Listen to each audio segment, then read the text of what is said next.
Mayor report Jameel मैसर peoples party Sindh जो सदर निसार अहमद खोड़ो रांदड़ पहुंची पीपी जिले दादो के जनरल सेक्रेटरी सरदार गुलाम दस्तगीर गोरड़, अयाज अली गोरड़, यूथ जिले सदर मुर्तजा गोरड़, जान मोहम्मद गोरड़, राफी अली गोरड़ जे वालिद जी वफ़ात ते ताज़ियत कई। बाद सहाफ़ियुनि सां ॻाल्हाईंदे पीपी सिंध जे सदर निसार अहमद खोड़ो चयो आहे त चेयरमैन बिलावल भुट्टो ज़रदारी जी कोशिश सां पूरी दुनिया जी सहकार सां ॿोॾि मुतासिरनि जा 21 लख घरनि जी तामीराती जो कम शुरू थी चुको आहे ऐं जिते औरतुनि खे संदन घरनि जा मालिकाना हक़ ॾिना पिया वञनि ऐं उन जी शुरूआत लाड़काणे मां थी चुकी आहे।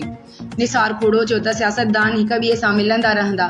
असां PDM जो हिसो न आहियूं पर मौजूदा हुकूमत में इतिहादी आहियूं। इलेक्शन में गॾिजी बीहण या न बीहण वक़्त खां अॻु जी ॻाल्हि आहे। निसार खोड़ो चयो त असां समूरियूं कारपोरेशनूं ऐं म्यूनिसिपल खटियूं आहिनि ऐं अक्सर टाउन ऐं यूसिस बि खटियूं आहिनि जंहिं लाइ असां अवाम जा थोराइता आहियूं ऐं लोकल बॉडीज़ जा नुमाइंदा हाणे अवाम खे दर ते सहूलियतूं पहुचाइनि ऐं मसइला हल कनि।